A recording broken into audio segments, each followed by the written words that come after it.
but you can feel some. Then maybe just kind of a global gross rotation of the upper extremity or lower extremity, or that trunk rotation will help bring it down. But if they're really here, then it's not going to be a technique that really does much. It's okay for mild spasticity. Weight-bearing activities, joint approximation. It was good for facilitation. It works for inhibition too. It's nice. So you learn those techniques and you use them for someone who's on the flaccid end of the spectrum.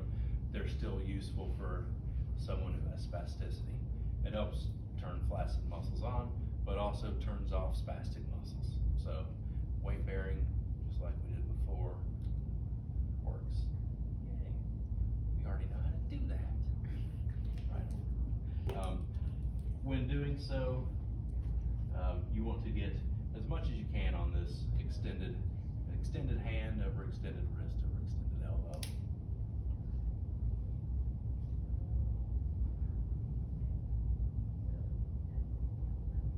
This position's a lot more beneficial than those ones that we did where you're weight bearing on elbows, because you can still, a person still have real strong spasticity going on in wrist and hand that weight bearing on the elbow is not going to address at all. Not like weight bearing on the hand. It can be done in any position, in standing, in sitting here on the edge of the mat.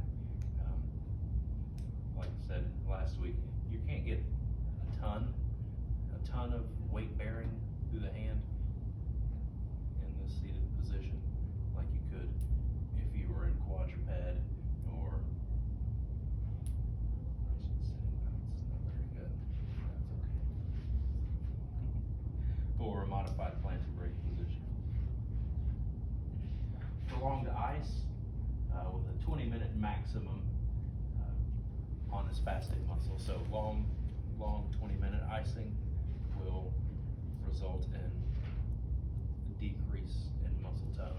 So that's a good out of therapy activity for your patient to do over a spastic muscle. And I think the textbook said it's really good, but the effects don't last very long. It's usually like 30 minutes that it reduces tone before it comes back. So it's a good kind of short-term solution.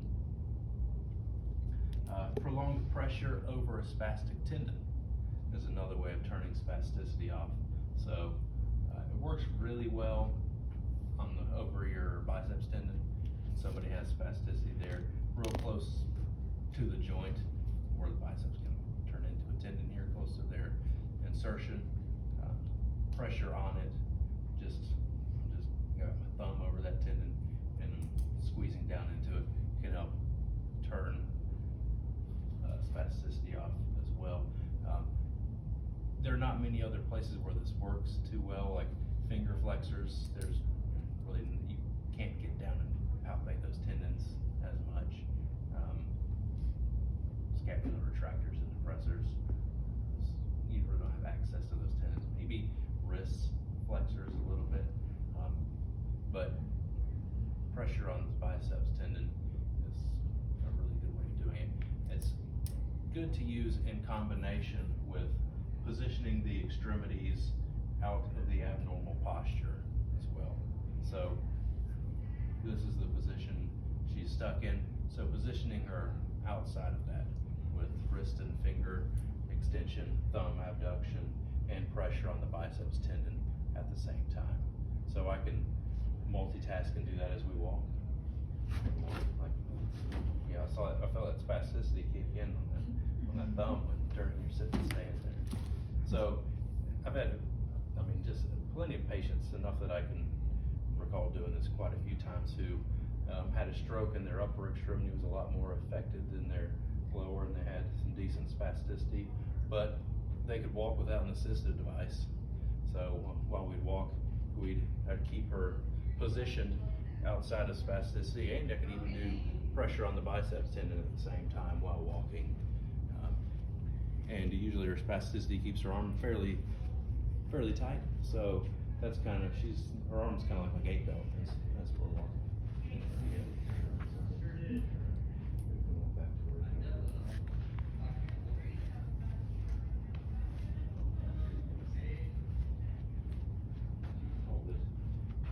outside. So we're just positioning it outside of spasticity.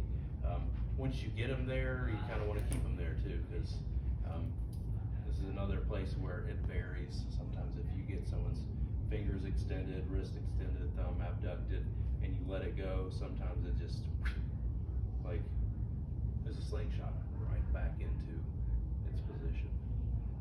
Sometimes it takes, sometimes you see them and it breaks right up. You can get the fingers and wrist extended in no time.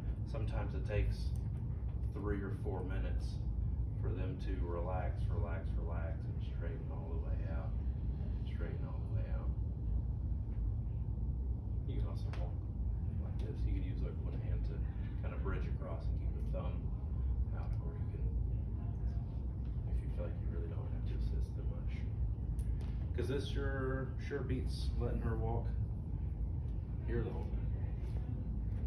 Just can't do that. Back up to where we started. So once you get them here, a lot of times you don't want to lose it, because sometimes it took 3 or 4 minutes to finally get her fingers extended and her wrist extended as well too. So like when you go from a stand to a sit, when we get back down, I want to get it back on a flat surface. Sometimes you just have to hold it as well. Here's your towel bag. It's not, I guess we don't have one. Sarah. I took it in there Friday. So.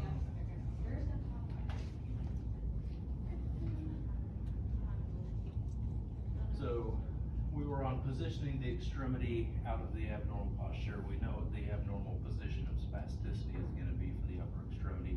So we just get it out of there for whatever activity we're doing, and I can help maintain that. We can work on some sitting balance stuff here. A lot of times you got to have a plan for where you put it and maintain it, or else it can kind of creep back up into spasticity really easy. If it gets up in the air, you might work on reaching across. We got stuff over here on this chair you can reach across and get, and then bring it over to your other side. So we're out of that position. She's getting more weight bearing on it when she leans over here and picks something up. We're working on sitting balance at the same time. That's pretty realistic. Good job. Of course, I would have the mat lower down so your feet are on the floor. That would make you a little more stable. So, working on getting a lot of things done at one time. If we're here doing that sitting balance activity, I'm not just gonna let you be here the whole time. Gotta get that. We gotta spend a lot of time with the tone turned off. Once we've done the static stretching and the positioning the extremity outside of the abnormal pattern, splinting is a great inhibition technique that you can use outside of therapy, during therapy. It took me all this time to get your hand straight, but you need more assistance than I can't just walk hand hold assist and hold your hand at the same time. I've got to have my hands on your legs and at the same time help you walk. So I can put this hand in a splint. Put this hand in the splint that maintains its position while we do whatever therapy test we need to do. Or at night, an hour before you go to bed, you wear it for an hour. First thing in the morning, you wear your hand splint for an hour. Like I said, inhibition, turning spasticity off, managing spasticity is a very time-consuming thing. Sometimes it takes a long time for it to go away. Ideally it will, through these techniques that we do. Hopefully within a couple weeks, a couple months, she won't have it. It'll be gone away. She'll progress out of this stage.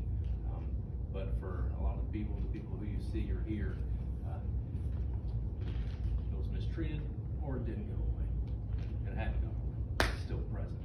So for some, it's present for forever, and forever is a long time to be having to manage your spasticity and staying on top of it so you don't get here. You might as well not have it on.